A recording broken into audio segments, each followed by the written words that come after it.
Buenas tardes. Bienvenidos a un nuevo capítulo de este taller de empresas de familia organizado por GT Plus. En esta oportunidad vamos a desarrollar las cuestiones matrimoniales y de convivencia con incidencia en las empresas de familia. Como es nuestra costumbre, hemos preparado un material que los interesados podrán encontrar en el canal de YouTube de la GT Plus y que podrán descargar en formato de PDF con el contenido de esta charla mucho más desarrollado. Asimismo, en el mencionado canal van a poder encontrar un formulario de contacto con el cual me van a poder, si así lo desean, hacer llegar aquellas inquietudes o dudas o cuestiones que les suscite alguno de los temas que tratemos en esta charla.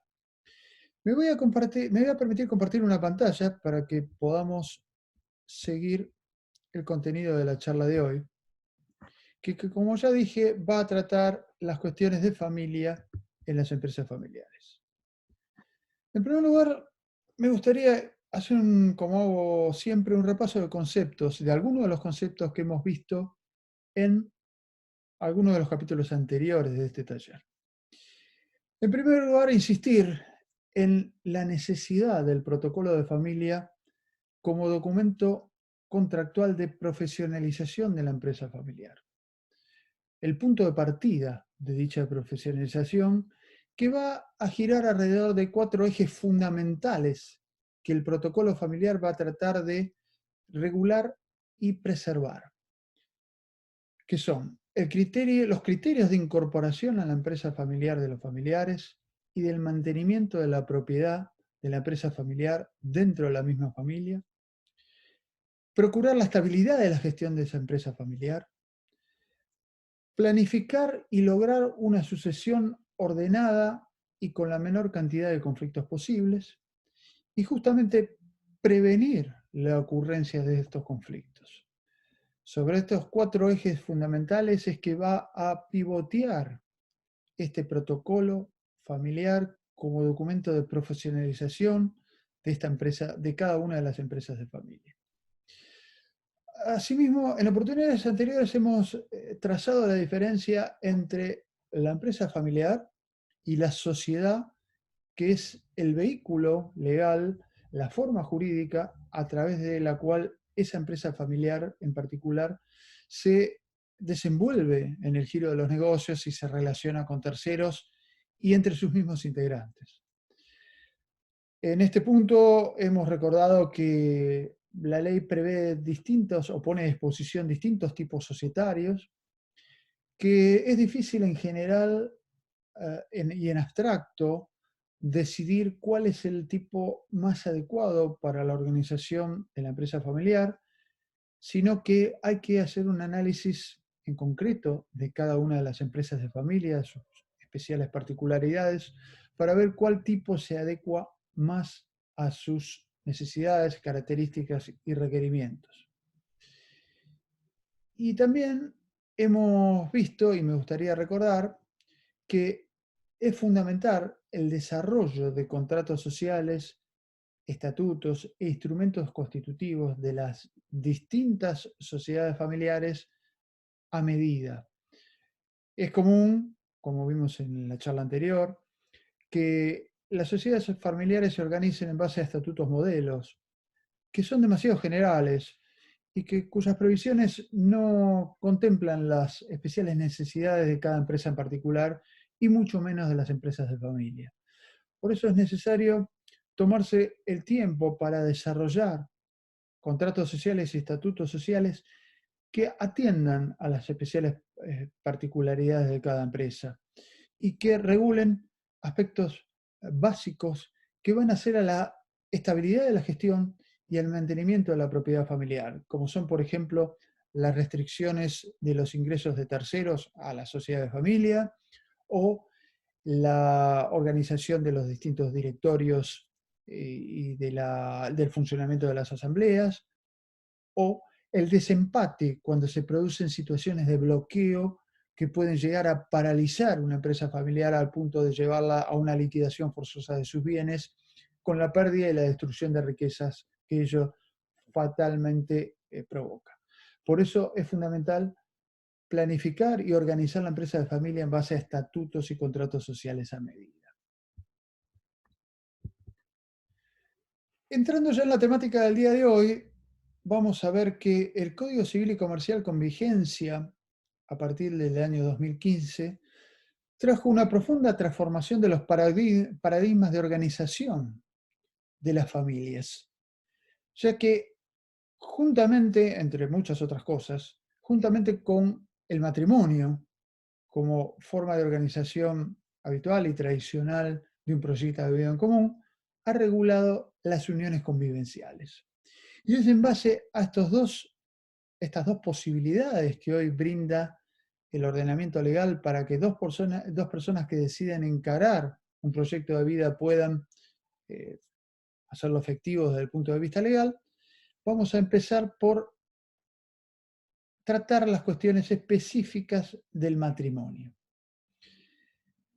Así, el matrimonio provoca un régimen patrimonial específico entre los contrayentes, que también ha traído significativos cambios con el Código Civil y Comercial de la Nación, ya que junto al régimen tradicional de la sociedad conyugal, que hoy se llama régimen de comunidad, el nuevo código ha regulado la posibilidad de contraer matrimonio bajo el régimen de separación de bienes.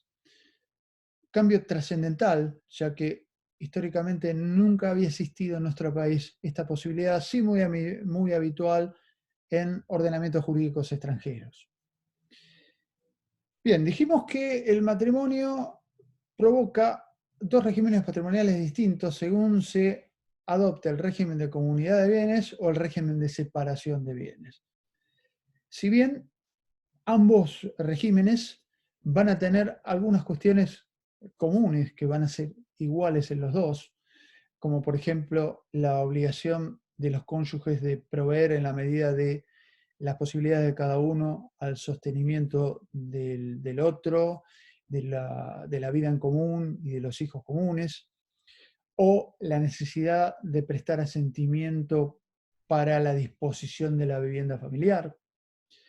Eh, pero salvo algunos aspectos en común, los regímenes patrimoniales que se van a dar origen de acuerdo a cómo los cónyuges decidan organizar patrimonialmente su patrimonio van a tener efectos muy diferentes. Por defecto, y si nada dicen los cónyuges, el régimen patrimonial que se va a aplicar al matrimonio es el llamado hoy de comunidad de bienes, antes conocido como sociedad conyugal. Este régimen de comunidad de bienes se va a sentar en la distinción o la calificación de dos tipos de bienes propios y bienes gananciales, con consecuencias diferentes en cuanto a su administración, a su disposición, a la responsabilidad por las deudas y al reparto cuando se extingue y se liquida el régimen de comunidad. El Código Civil y Comercial, en este sentido, trae una presunción, que es, al momento de la extinción del matrimonio y de la liquidación del régimen de comunidad, todos los bienes se presumen gananciales, con lo cual los que sean de carácter propio deben ser probados por sus respectivos interesados. Un comentario, una breve digresión. El concepto de bienes gananciales, la ganancialidad, no implica constituir sobre dichos bienes un condominio. Es decir, no es que ambos cónyuges son copropietarios de los bienes. No, cada uno de los cónyuges son propietarios de los bienes por ellos adquiridos. La ganancialidad implica que el cónyuge no propietario va a tener un derecho en expectativa al valor, a la mitad del valor de cada uno de esos bienes gananciales, en el momento de extinguirse el matrimonio, disolverse la comunidad de bienes y liquidarse la misma. No es un condominio, es un derecho futuro a una parte de esos bienes gananciales cuando se liquide el régimen de comunidad. El Código Civil y Comercial hace una extensa enumeración de qué se debe considerar bienes propios y bienes gananciales que no vamos a desarrollar en detalle, sino que simplemente vamos a dar algunos criterios generales que son de interés a esta charla de empresas de familia. Como vamos a comenzar por el tema de los bienes propios.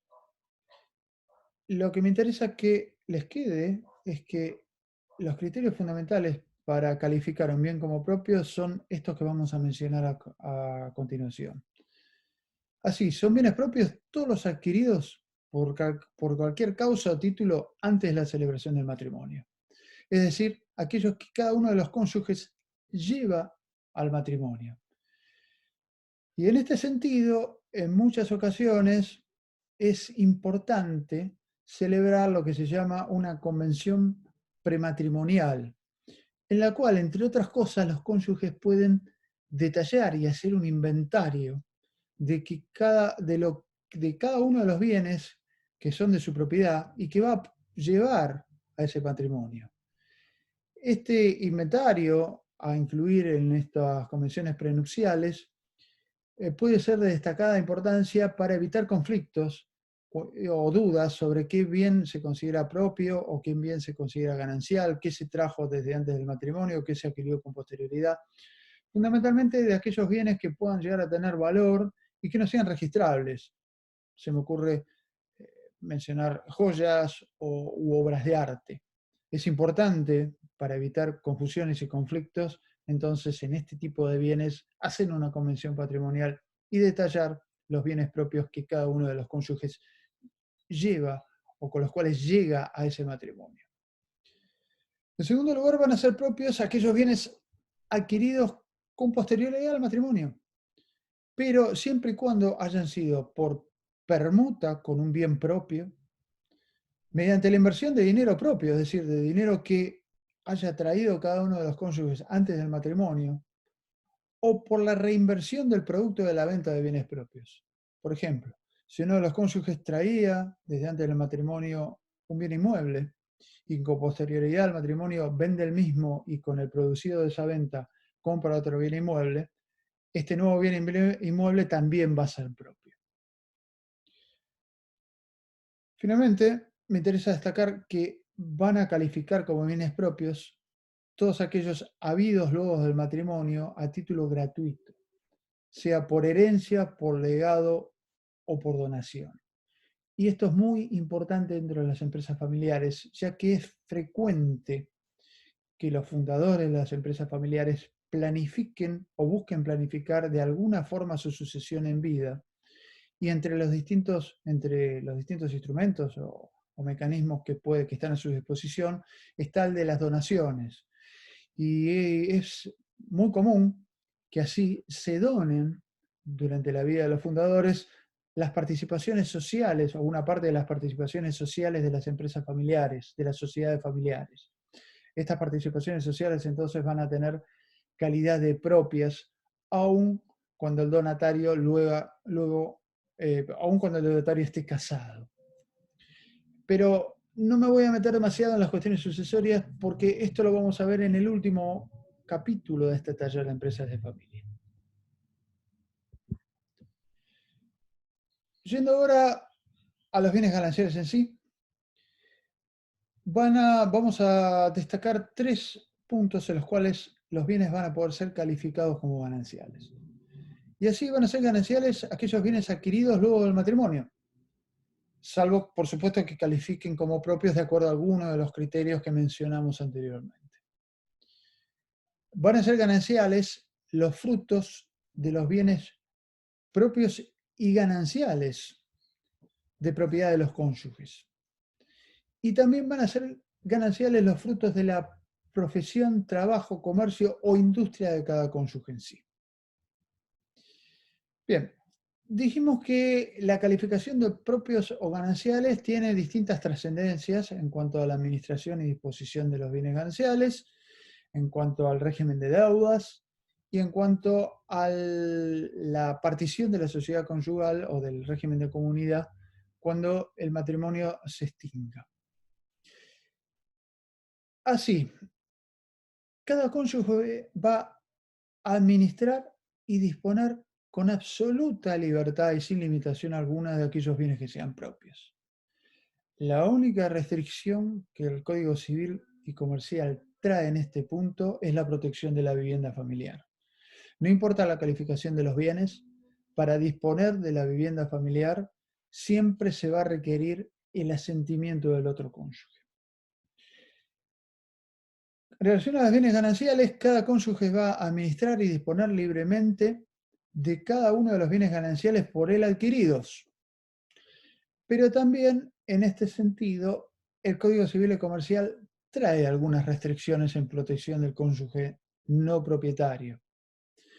Y así no se va a poder disponer de bienes gananciales registrables sin el asentimiento del otro cónyuge. Por ejemplo, los inmuebles gananciales no van a poder ser vendidos o no se va a poder constituir hipoteca sobre los mismos sin que el otro cónyuge asienta. No se van a poder transferir acciones de sociedades, salvo que, por supuesto, hagan oferta pública, estas están excluidas, o cuotas partes de SRL que sean calificadas como gananciales sin el asentimiento del otro cónyuge. La responsabilidad por las deudas también va a ser diferente en uno u otro caso. Así, cada cónyuge va a responder por sus propias deudas. El matrimonio no produce que los cónyuges automáticamente se transformen en codeudores. No, cada cónyuge va a ser deudor y va a responder por sus propias deudas con sus propios bienes propios o con los bienes gananciales que él administre. Bien, durante el régimen de comunidad, durante la vigencia del régimen de comunidad, la empresa familiar no va a tener problemas, no se va a ver afectada, no va a tener inconvenientes en su dinámica, salvo por supuesto que por alguno de los motivos que vimos con anterioridad, sea necesario requerir el asentimiento del otro cónyuge para perfeccionar un acto.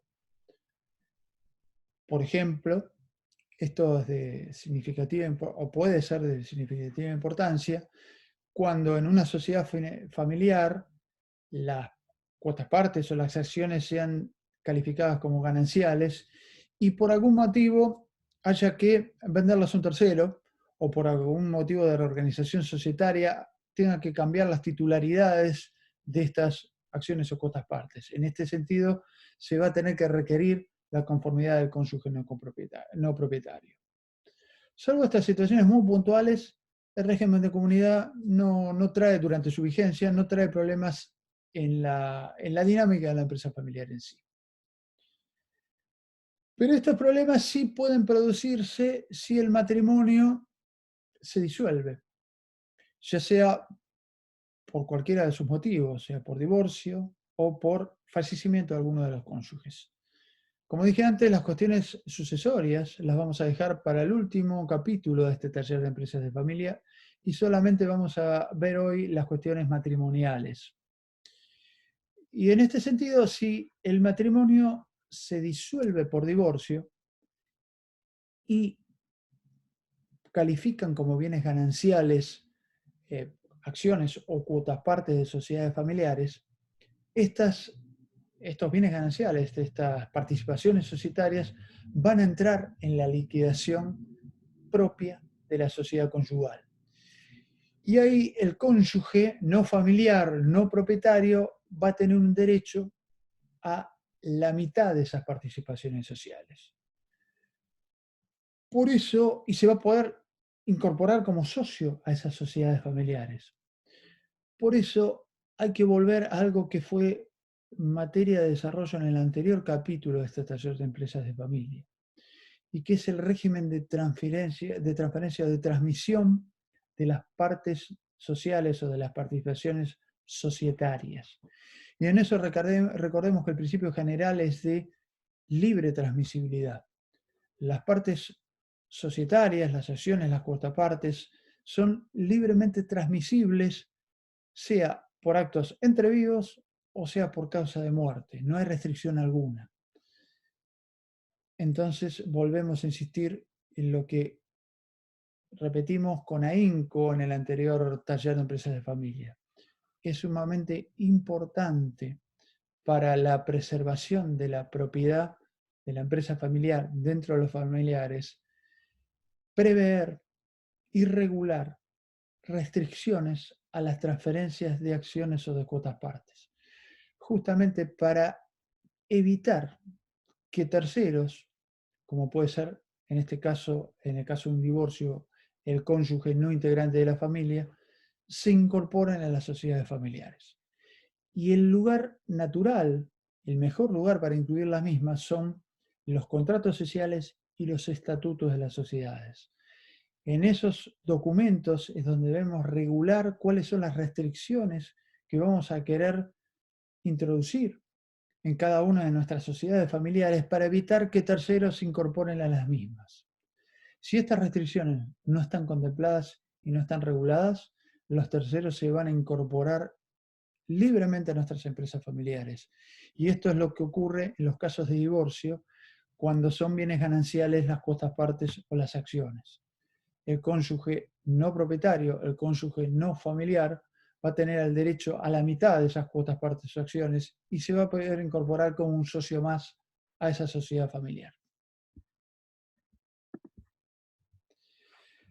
Pero también es importante mencionar qué pasa con otros aspectos de las sociedades comerciales y las sociedades familiares cuando se produce el divorcio de alguno de los cónyuges. Y así vamos a mencionar brevemente el tema de las utilidades y dividendos, las reservas y la capitalización de utilidades.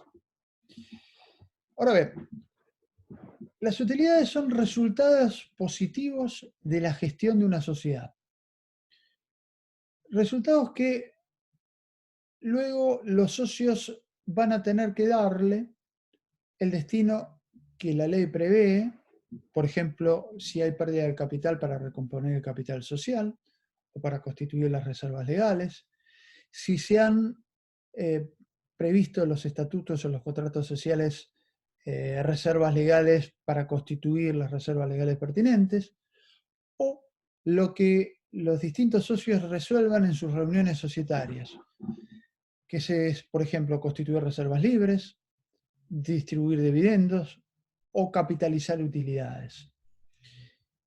Si los socios deciden distribuir dividendos, estos dividendos van a ser gananciales, porque van a generarse luego del matrimonio.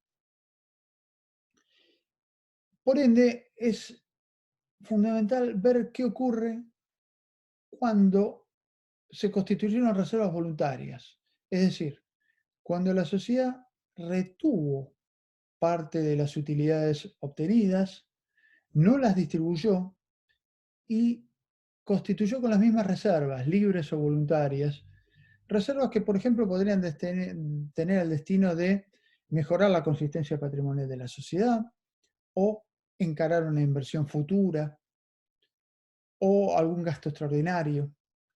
Estas reservas van a implicar que esas utilidades retenidas no van a ser distribuidas.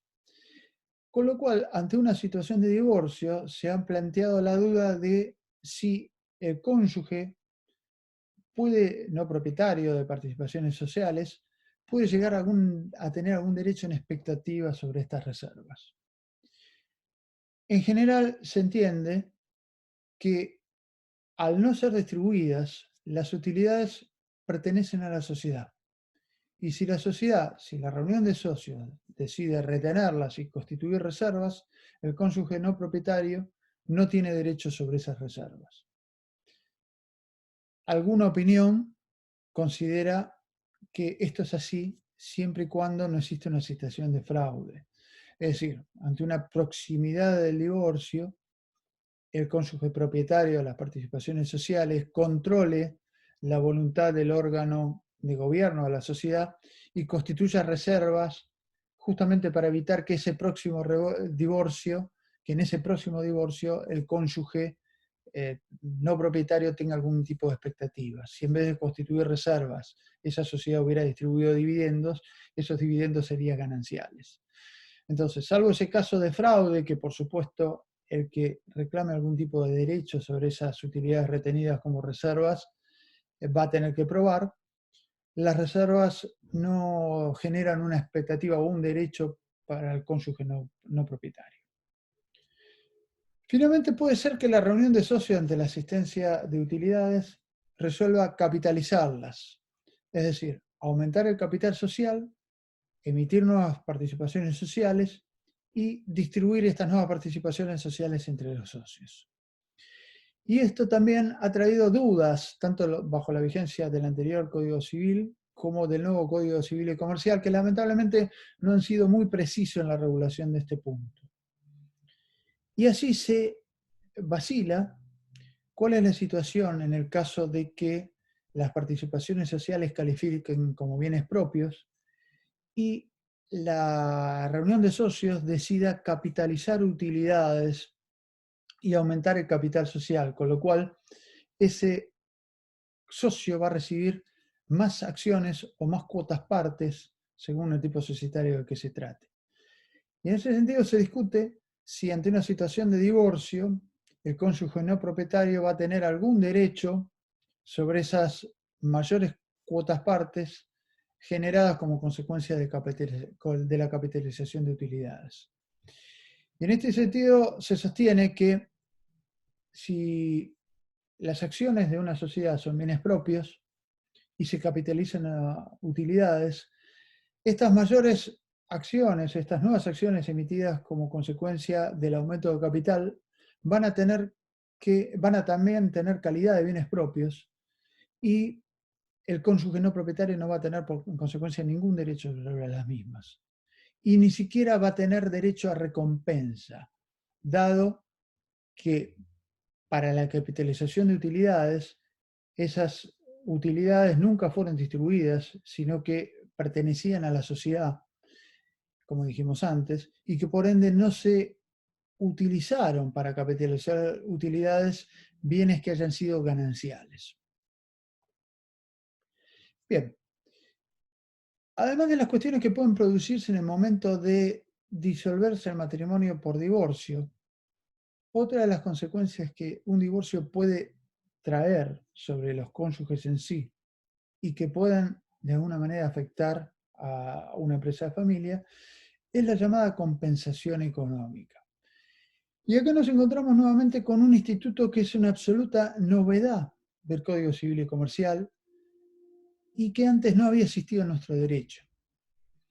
Y que es la posibilidad que ante la disolución de un matrimonio por divorcio, uno de los cónyuges reclame al otro, además de la liquidación de los bienes, además de la partición de los bienes como consecuencia de la liquidación de la comunidad de bienes, una compensación económica.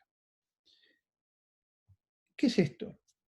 Es un valor adicional que uno de los cónyuges va a poder reclamar del otro en el caso de que logre probar que la ruptura del matrimonio le ha producido un desequilibrio patrimonial, que haya sido causa del vínculo patrimonial en sí, de cómo se ha desenvuelto ese vínculo matrimonial y de la ruptura del mismo.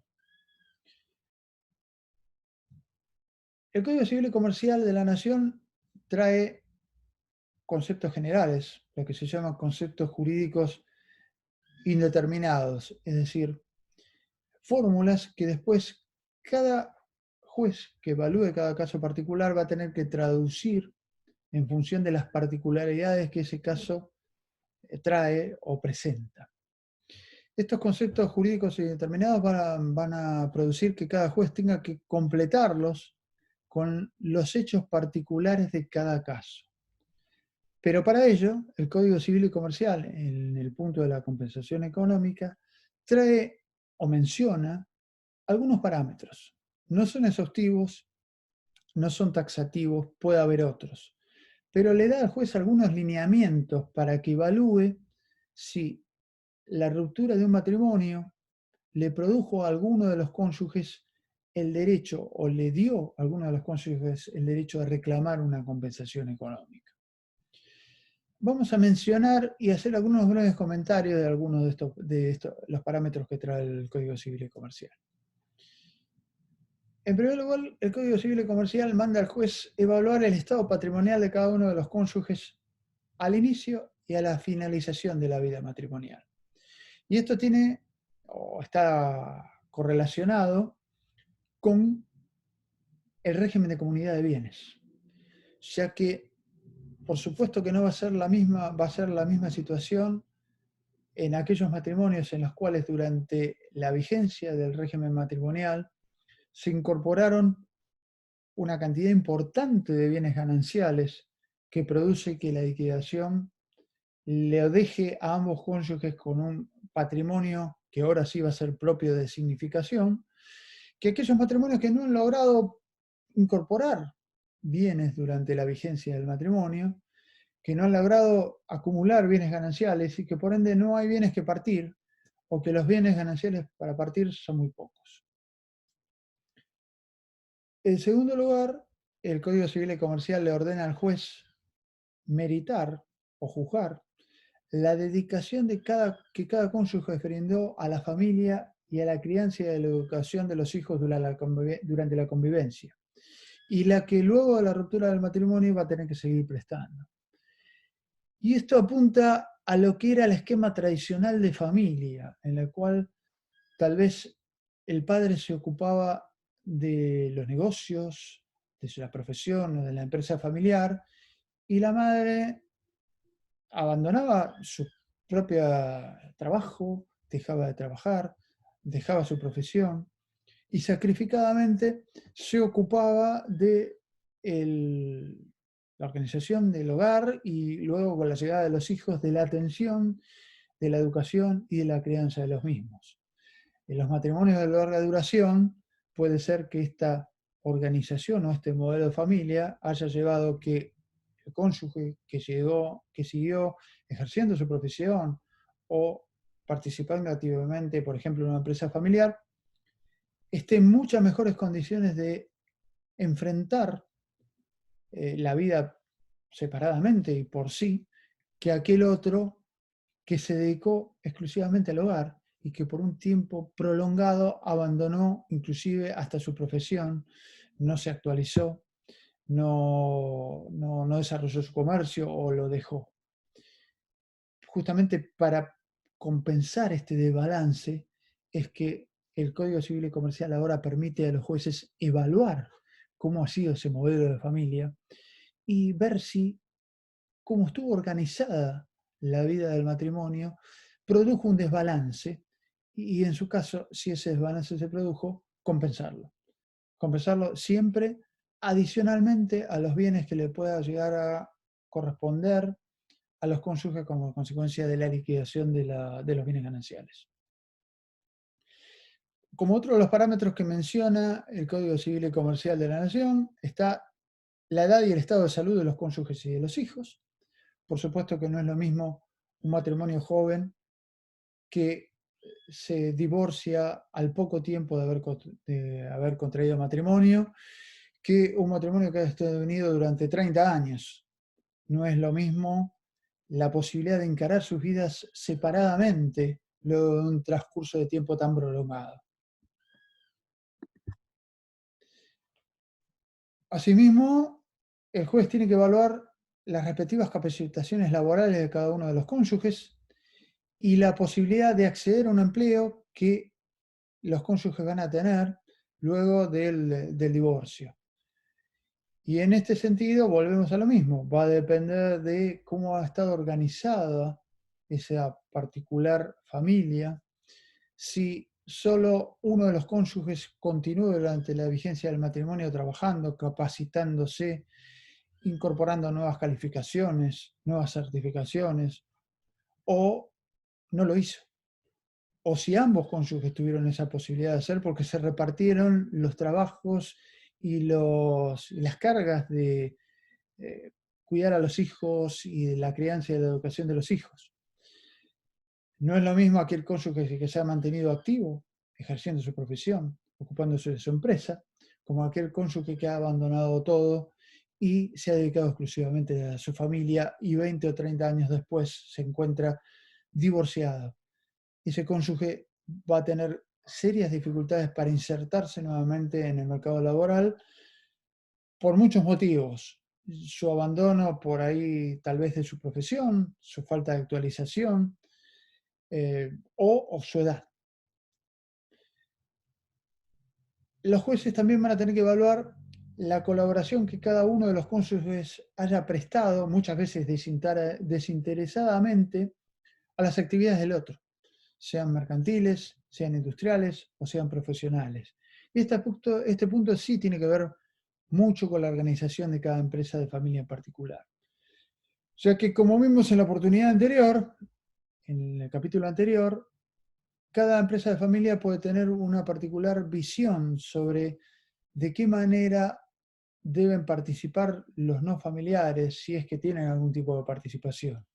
Y así hay empresas de familia que vean en absoluto la participación de los no familiares, como otras que los acogen y les dan la bienvenida con gran gusto, inclusive hasta permitiéndoles la propiedad, ingresar en la propiedad de la empresa familiar o participar en la gestión de las empresas de familia.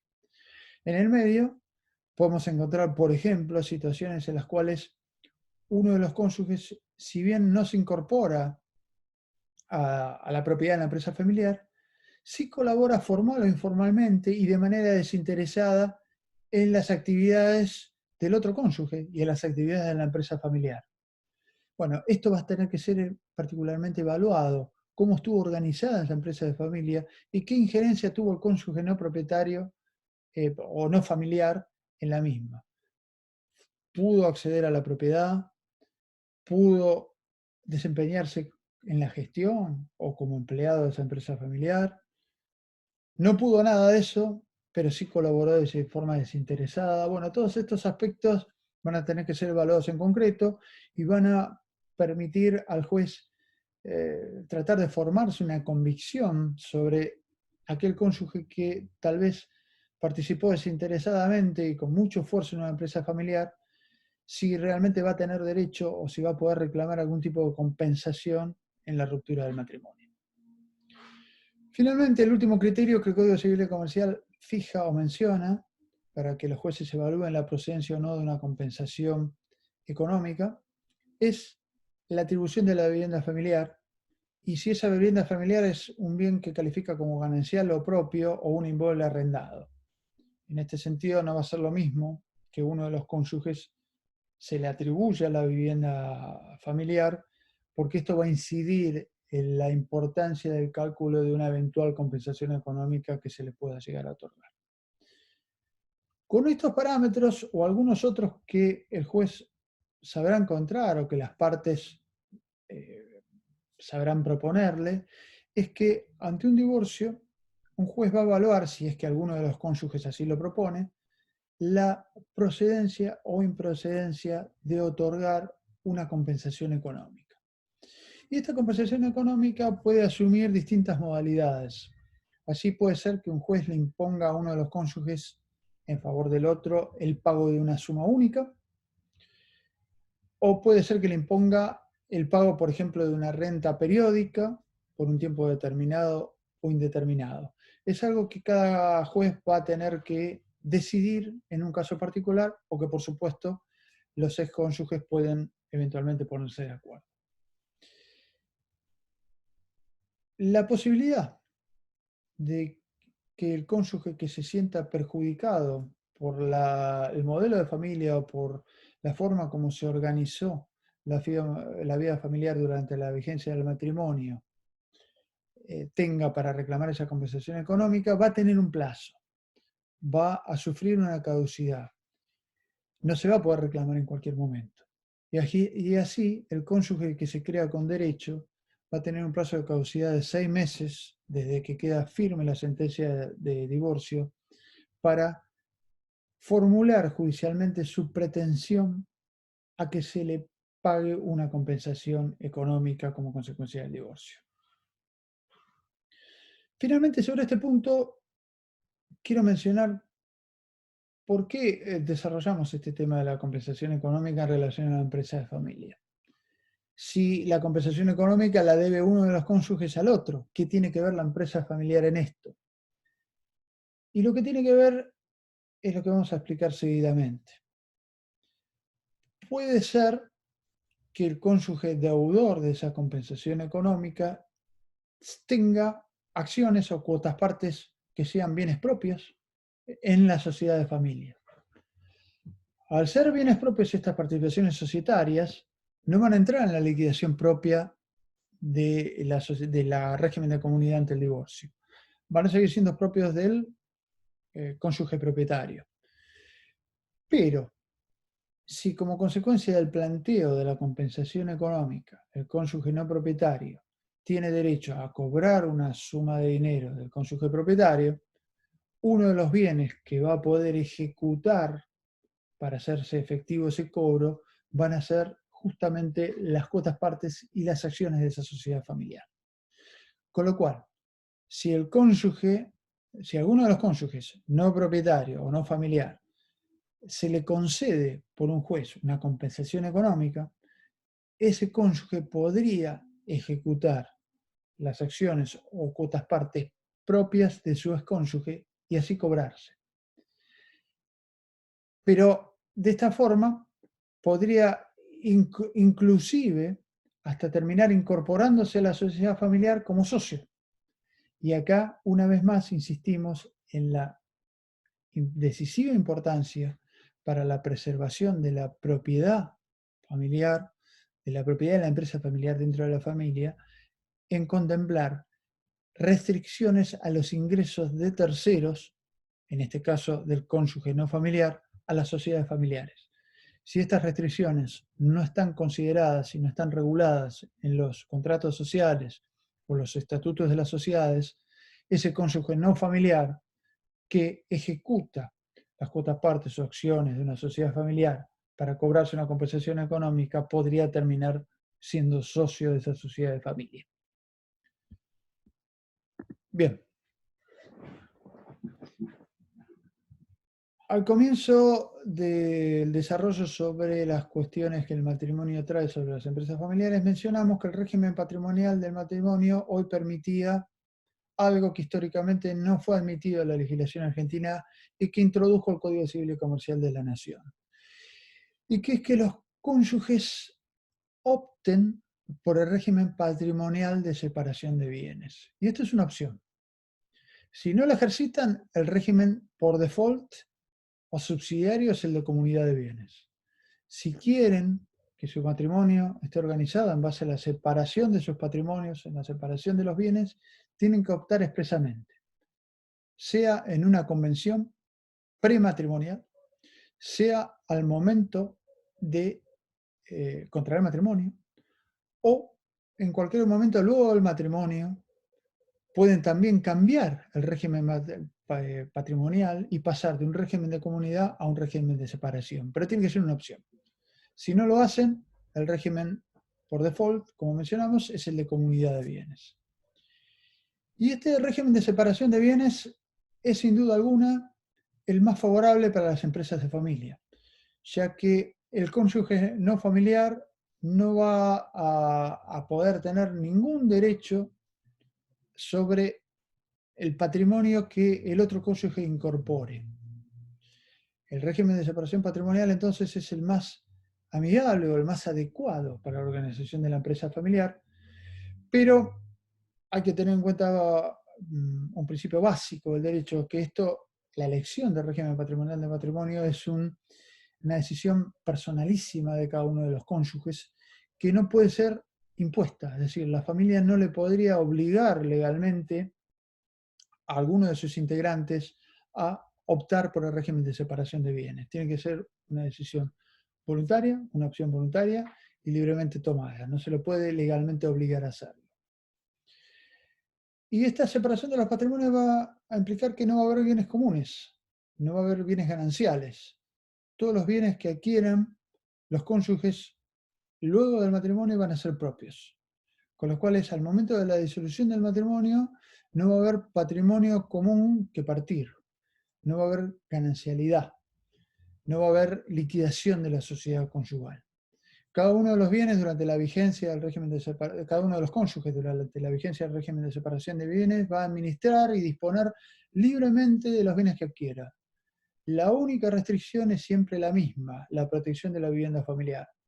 Para la protección de la vivienda familiar, para la disposición de la vivienda familiar y de los muebles integrantes de la misma, siempre se va a necesitar el asentimiento del otro cónyuge.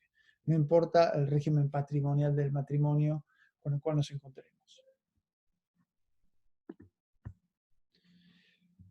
Bien, como segundo gran punto de la charla del día de hoy, vamos a tratar el tema de las uniones convivenciales. Y acá volvemos a lo que dijimos al comienzo. El Código Civil y Comercial introdujo una revolución en este punto, ya que reguló orgánicamente lo que antes se llamaba el concubinato, o las uniones de hecho, las uniones civiles, bajo la forma de la unión convivencial. Unión que va a tener efectos legales, siempre y cuando, ciertos efectos legales, siempre y cuando cumpla con determinados requisitos o determinadas exigencias.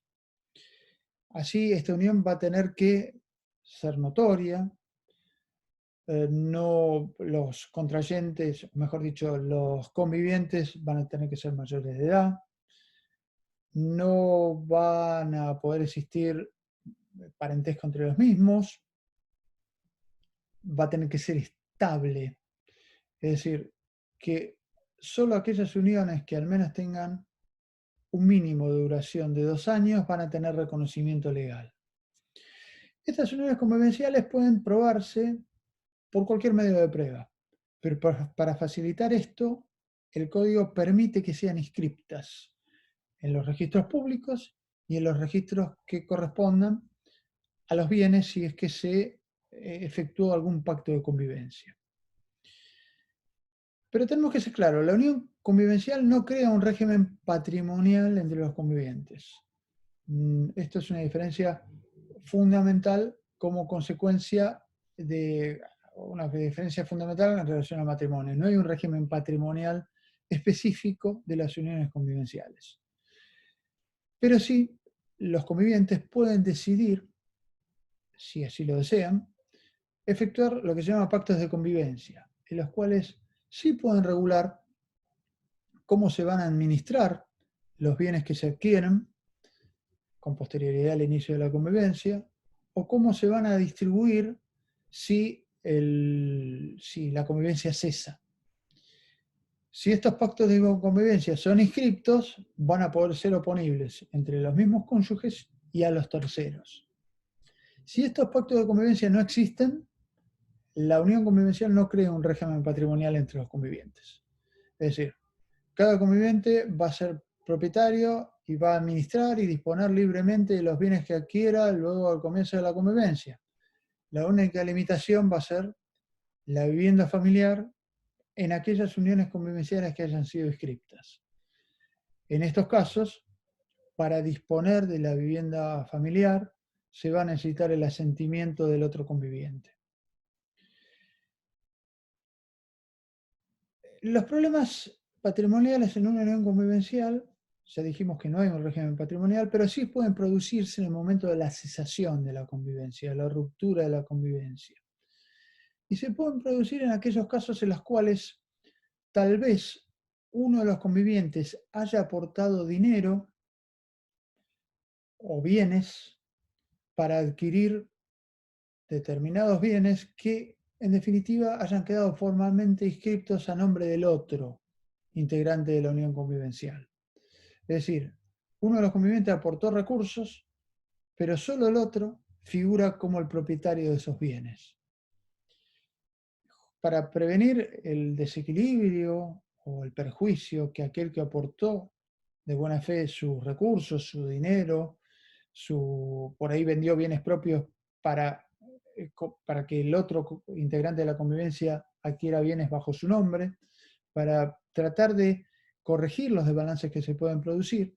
En estas situaciones, el conviviente perjudicado podría intentar acciones legales para descubrir esa simulación, es decir, hacer patente cuál es la realidad de esa adquisición patrimonial y evitar que uno de los integrantes de la convivencia, uno de los ex convivientes, se enriquezca a costas del otro sin causa alguna, porque en realidad es el otro integrante de la convivencia el que ha aportado esos recursos para que esta persona pueda tener en su cabeza un patrimonio.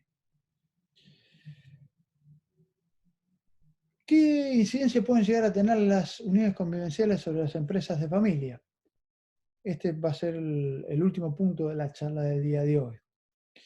Y en general las empresas, las uniones convivenciales no van a tener injerencia, no van a tener impacto sobre la dinámica de las empresas de familia, salvo, y en esto se asemejan al matrimonio, el tema de la compensación económica. Porque lo que explicamos antes de esta posibilidad de compensación económica dentro del matrimonio también aplica para las uniones convivenciales. Los integrantes de una unión convivencial disuelta, una vez disuelta esta, o rota la convivencia, si alguno de ellos se vio perjudicado como consecuencia de esa organización, de ese proyecto de vida en común, de esa familia que se decidió adoptar, puede reclamar del otro también una compensación económica, con los mismos parámetros que hemos visto para el caso del matrimonio. Y un juez también puede otorgarla en favor de uno de los convivientes. Si así fuese, el conviviente acreedor de esa compensación económica podría perseguir su cobro ejecutando acciones que el ex conviviente tuviese, acciones o cuotas partes o participaciones societarias, que el ex conviviente tuviese en una sociedad familiar. Y una vez más, si no se contemplaron en esas respectivas sociedades familiares la posibilidad de restringir el acceso de terceros, ese ex conviviente que ejecuta las participaciones societarias de un familiar, como consecuencia de una compensación económica que un juez le otorga, podría terminar convirtiéndose en socio de esa sociedad de familia. Finalmente, destacamos que, al igual que para el matrimonio, las compensaciones económicas en el caso de las uniones convivenciales también tienen un plazo de caducidad y solo van a poder plantearse judicialmente y perseguirse por un plazo máximo de 6 meses de interrumpida, mejor dicho, derrota a la convivencia. Bueno, esto ha sido todo por hoy. Como siempre, los invito a acercarme las dudas, las inquietudes, los comentarios. Espero que esto les haya servido. Para aquellos que tengan dudas o que quieran hacerme preguntas, pueden hacerlo a través del formulario que van a encontrar en la página, en el canal de YouTube de la Goethe Plus, y con todo gusto me comprometo a responderlos.